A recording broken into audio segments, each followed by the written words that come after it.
Hello வணக்கம் welcome to our channel சக்தி துர்காரிராஜன். நான் உங்களுடைய துர்காரிராஜன். ஸோ இனிமேல் நம்ம சேனலில் வந்து ஒரு சில டைப் ஆஃப் வீடியோ வந்து வரப்போகுது. அதாவது என்ன அப்படின்னாக்கா நான் உங்ககிட்ட நிறைய வீடியோஸில் சொல்லியிருக்கேன். நான் ஹிந்தி பிரச்சார சபா எக்ஸாம்ஸ் எல்லாத்தையுமே முடிச்சிட்டேன் அப்படின்னு சொல்லி. ஸோ அதனால் நான் என்ன பண்ணலாம் அப்படின்றக்கன்னா இந்த மாதிரி இந்த ஹிந்தி எக்ஸாம்ஸ்குள்ளேயே போர்ஷன்ஸ் அதில் பத்திய கத்திய அதெல்லாமே இருக்குது இல்லைங்க. அதை பற்றி உங்ககிட்ட எக்ஸ்பிளைன் பண்ணி சொல்லலான் இருக்கேன். இது உங்களுக்கு கண்டிப்பாக யூஸ்ஃபுல்லாக இருக்கும் அப்படின்னு நான் நினைக்கிறேன். ஸோ நம்ம சேனலுக்கு சப்போர்ட் பண்ணுங்கள். இந்த வீடியோஸ்லாம் கண்டிப்பாக பாருங்கள். உங்களுக்கு இந்த எக்ஸாம்ஸ்லாம் எழுதுறதுக்கு ரொம்பவே ஹெல்ப்ஃபுல்லாக இருக்கும். ஸோ இப்போ நான் ஸ்டார்ட் பண்ணுறதுக்கு மத்தியமா எக்ஸாம்லேருந்து ஸ்டார்ட் பண்ணலான் இருக்கேன்.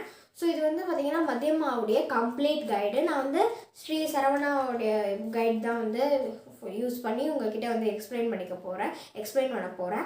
நீங்கள் அதை ஃபாலோ பண்ணுறவங்களா இருந்தாக்கா கண்டிப்பாக நீங்கள் இந்த வீடியோலாம் பார்க்கலாம். இப்போ நம்ம இந்த மத்தியமா அப்படிங்கிறதுக்கு இன்னொரு பேர் இருக்கா. அதாவது ஹிந்தி பிரச்சார் பாமினி 2 அப்படின்னு சொல்லுவாங்க. இதே பிராத்மிகா இருந்துச்சுன்னா ஹிந்தி பிரச்சார் வாஹினி 1 அப்படின்லாம் அவங்க சொல்லுவாங்க. இப்போ நம்ம பஹ்லா பாக் அதாவது ஃபர்ஸ்ட் பார்ட் பார்க்கலாம். அதில் என்னென்னாக்கா பத்திய அப்படின்னாக்கா போயட்ரி. அதான் நம்ம பார்ப்போம். இதில் 5 போயட்ரி இருக்குது. 6th ஒன் பார்த்திங்கன்னா தோஹா.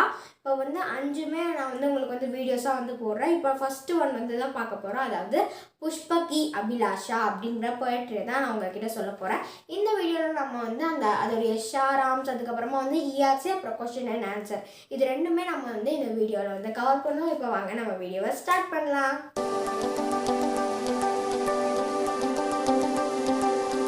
ஃபர்ஸ்ட் நம்ம இந்த ஷாராம்ஸ் பார்த்துருவோம்.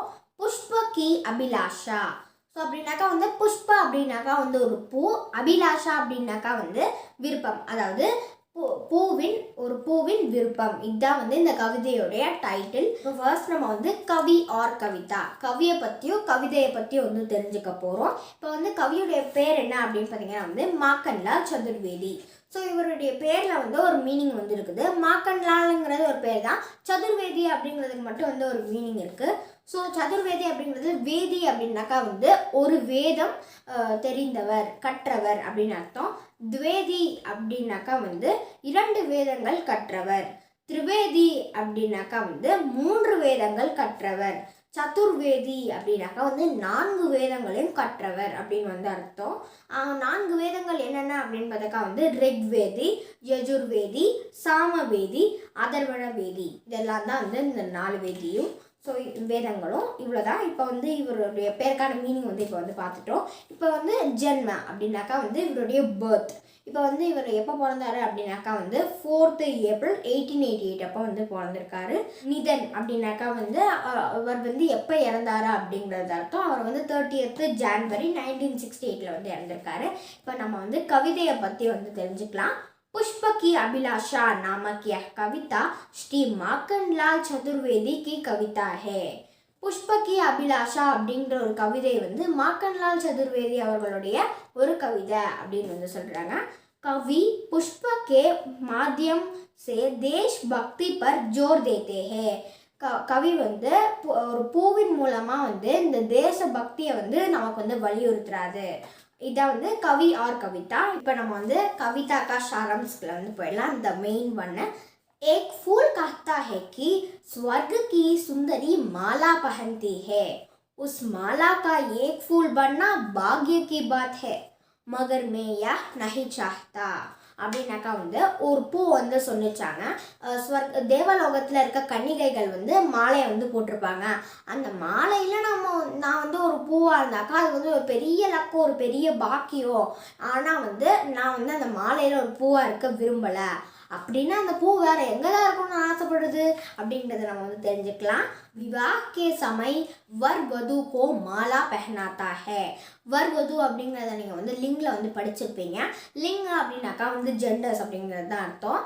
மே உஸ் மாலா கா ஏக் ஃபூல் பன்கர் வது கோ லல்சானா நஹி சாஹ்தா. கல்யாண நேரத்தில் மணமகன் மணமகள் கழுத்தில் ஒரு பூ மாலையை போடுவாங்க.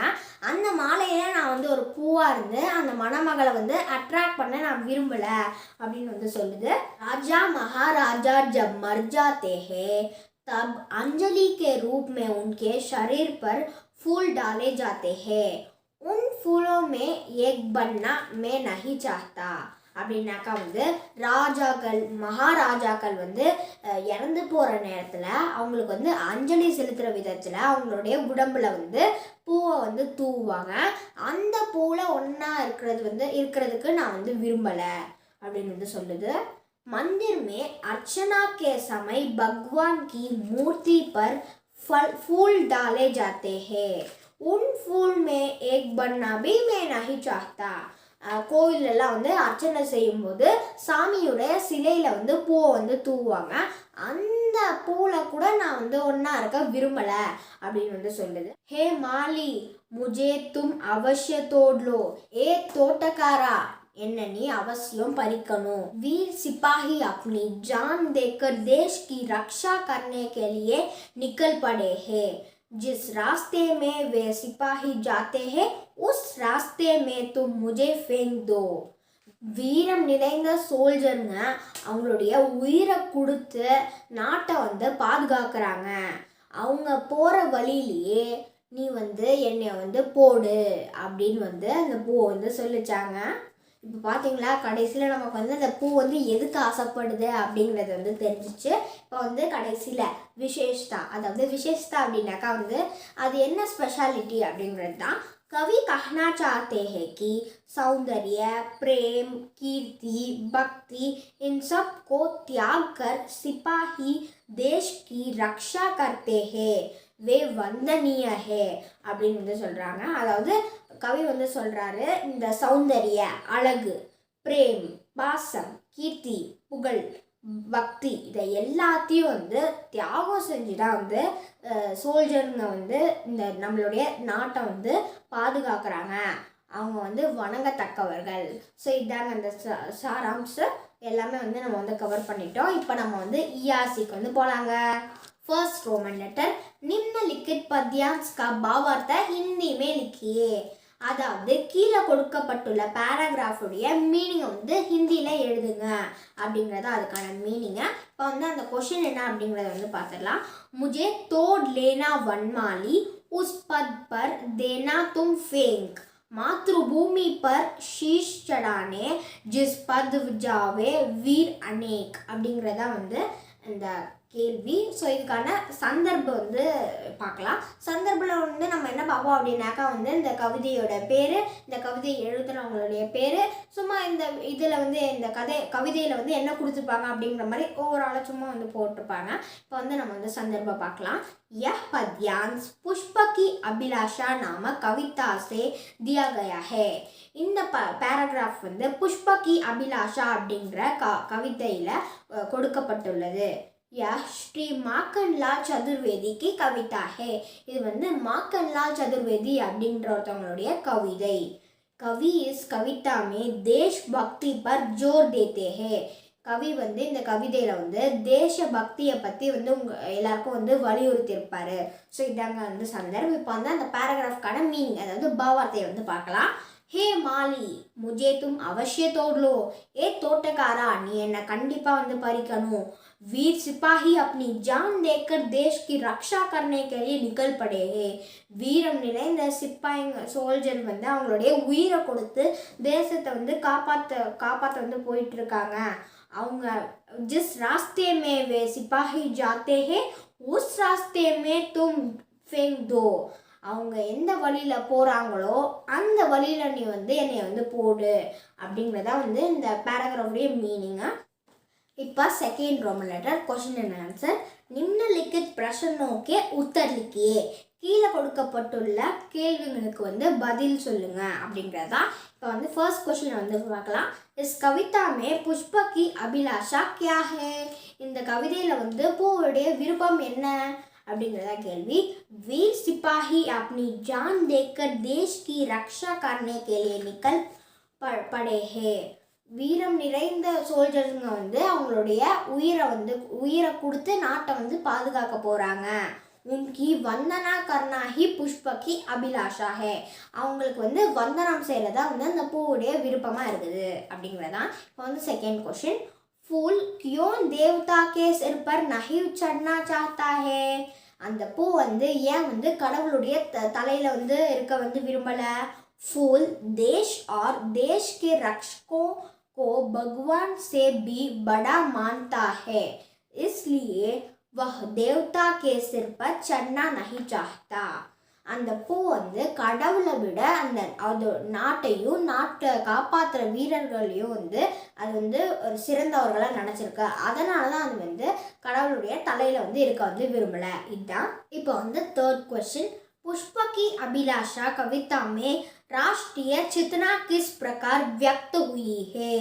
புஷ்ப கி அபிலாஷா ஒரு பூவின் விருப்பம் அப்படிங்கிற கவிதையில் நம்மளுடைய தேசத்தை எப்படி வந்து புரிஞ்சுக்கிறது அப்படிங்கிறது வந்து எப்படி வந்து அவர் வந்து தெளிவுபடுத்தியிருக்காரு அப்படிங்கிறத இந்த கேள்வி. அதே பதிலை வந்து பார்த்துடலாம். पुष्प की अभिलाषा कविता में एक फूल के माध्यम से देशभक्ति व्यक्त हुई है. அப்படின்னாக்கா வந்து புஷ்பக்கி அபிலாஷா அப்படிங்கிற கவிதையில் வந்து ஒரு பூவின் மூலமாக வந்து தேசபக்தியை வந்து அவர் வந்து தெளிவுபடுத்தியிருக்காரு. कहा गया है कि देश रक्षक सौंदर्य प्रेम कीर्ति भक्ति आदि से भी देश को बड़ा मानते हैं. சொல்ல வர்றது என்ன அப்படின்னாக்கா வந்து அழகு, அன்பு, புகழ், பக்தி இதை எல்லாத்தையும் விட தேசத்தை வந்து அவங்கெல்லாம் வந்து பெருசாக நினைக்கிறாங்க அப்படிங்கிறதா இதுக்கான ஆன்சர். இப்போ நம்ம வந்து ஃபோர்த் क्वेश्चन வந்து போகலாம். पुष्प की अभिलाषा कविता का उद्देश्य क्या है? पुष्प की अभिलाषा அப்படிங்கிற கவிதையுடைய நோக்கம் என்ன? அதுக்கான ஆன்சர் வந்து हर भारतवासी के मन में देशभक्ति का बीज बोना ही पुष्प की अभिलाषा कविता का उद्देश्य है. அப்படின்னாக்கா வந்து ஒவ்வொரு இந்தியனுடைய மனசில் வந்து தேசபக்தி அப்படிங்கிற விதையை வந்து விதைக்கணும். இதுதான் வந்து புஷ்பக்கி அபிலாஷா அப்படிங்கிற கவிதையுடைய நோக்கம்.